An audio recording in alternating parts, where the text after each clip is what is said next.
Assalamualaikum warahmatullahi wabarakatuh. Asyhadu alla ilaha illallah wa asyhadu anna Muhammadan abduhu wa rasuluh. Alhamdulillahilladzi arsala rasulullah bil huda wa dinil haq yuzhirahu ala dini kullihi wa kafa billahi syahida. Pertama-tama dan yang pertama, marilah kita panjatkan puji serta syukur kehadirat Allah Subhanahu wa taala. Karena dengan rahmat dan hidayahnya kita masih diberikan kesempatan untuk bisa menikmati kenikmatan yang telah Allah Subhanahu wa taala berikan. Tak lupa sholawat serta salam kita panjatkan kepada Nabi Muhammad Sallallahu Alaihi Wasallam dan juga kepada Pak dosen yang saya hormati dan juga teman-temannya yang saya cintai. Sebelumnya perkenalkan saya Zulfi Yamin Rahman dari kelas C8 akan membawakan materi 1 hingga akhir.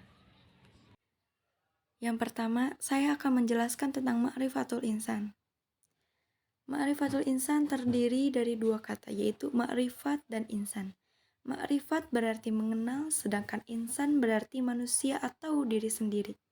Secara istilah, ma'rifatul insan sendiri merupakan suatu proses mengenali dan memahami penciptaan manusia oleh Allah Subhanahu wa taala, yang mana manusia merupakan makhluk yang paling sempurna di antara makhluk lainnya.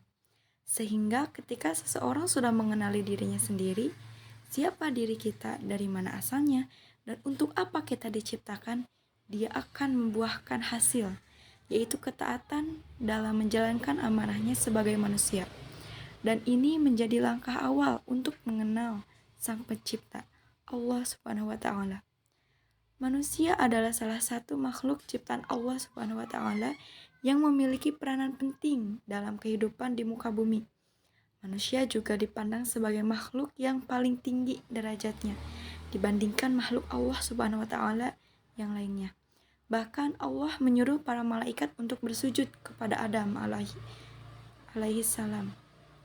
Sebagaimana dalam firman Allah dalam surat Al-Baqarah ayat 34.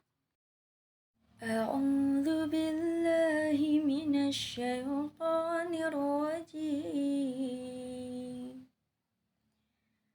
Bismillahirrahmanirrahim.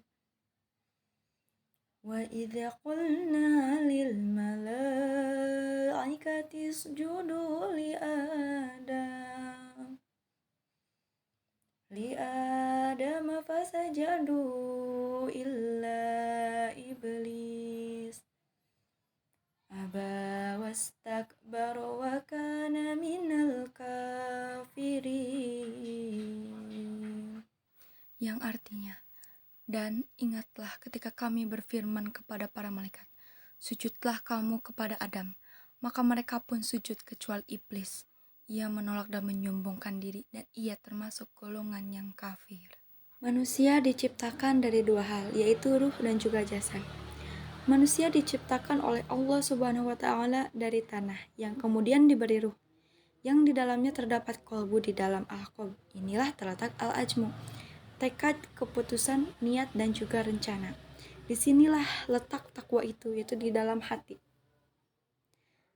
Jasad yaitu untuk pelaksana sebagai apa yang telah ditekadkan oleh hati dan direncanakan oleh akal. Tanpa jasad, tekad dan pengetahuan hanya akan menjadi impian dan teori yang kosong. Amanah al-ibadah atau ibadah. Dalam kehidupannya di dunia ini, manusia diberi tugas-tugas agama, yaitu mengerjakan perintah dan menjauhi larangan, di mana jika dikerjakan mereka akan mendapatkan pahala, dan jika ditinggalkan mereka akan mendapatkan siksa.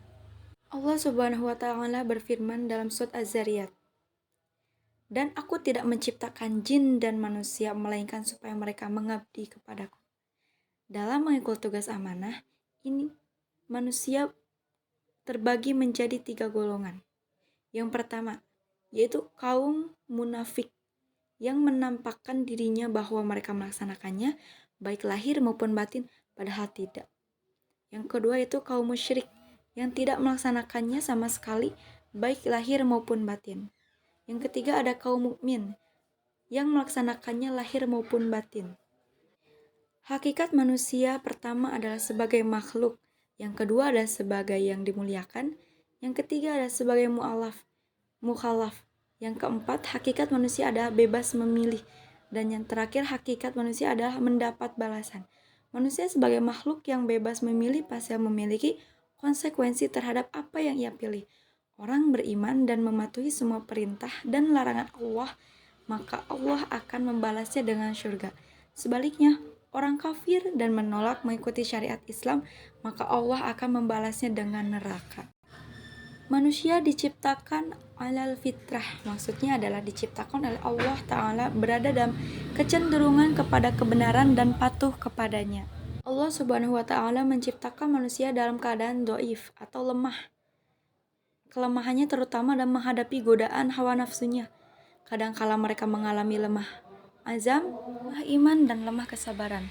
Selain itu juga manusia bodoh, yakni tidak mengerti tentang apa yang dipikulnya itu. Manusia menyanggupi amanat yang ditawarkan kepadanya apabila dikerjakan akan mendapatkan pahala dan apabila ditinggalkan akan disiksa. Karena itulah ia disebut jahula, karena tidak mengetahui kemampuan dirinya sendiri. Manusia juga diciptakan oleh Allah Ta'ala dalam keadaan fakir atau butuh atau berkehendak kepada pemberiannya. Manusia diciptakan oleh Allah Ta'ala dalam keadaan tidak memiliki apapun kecuali apa-apa yang dianugerahkan Allah Ta'ala kepadanya. Semua yang dinikmati manusia sepanjang hidupnya adalah berasal darinya. Maka manusia selalu dalam keadaan berkehendak dan berkepentingan kepada Allah Subhanahu wa Ta'ala.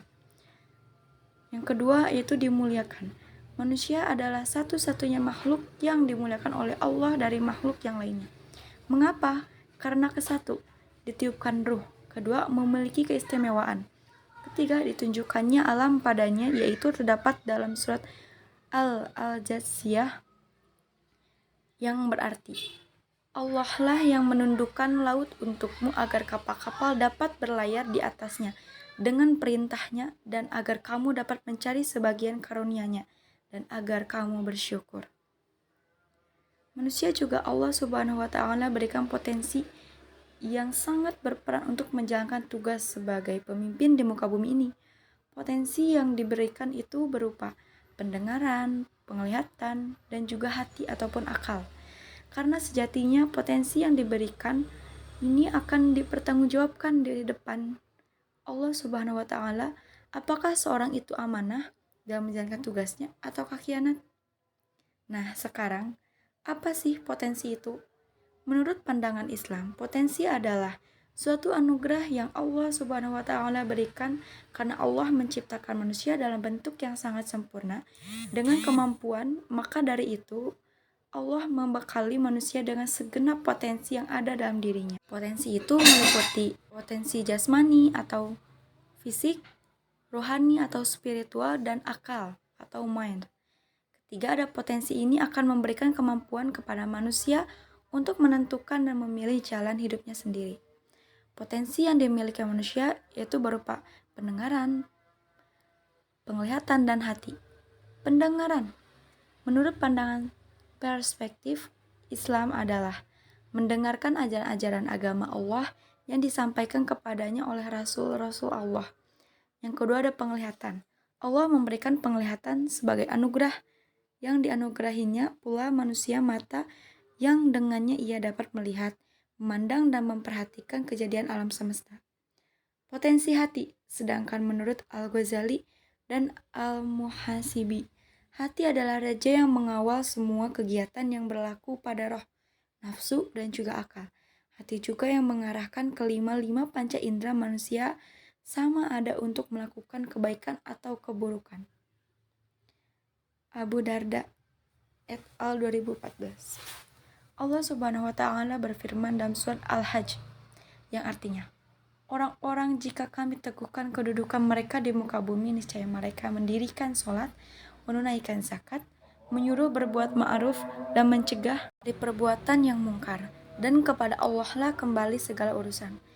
Ayat di atas menegaskan bahwa mereka yang diberi kekuasaan di muka bumi hendaknya satu, mendirikan sholat, kedua, menunaikan zakat, ketiga, menyuruh manusia berbuat ma'ruf dan mencegah perbuatan mungkar. Nah, sekarang sifatul insan atau sifat-sifat manusia yang terbagi menjadi dua, yaitu sifat baik dan juga sifat buruk.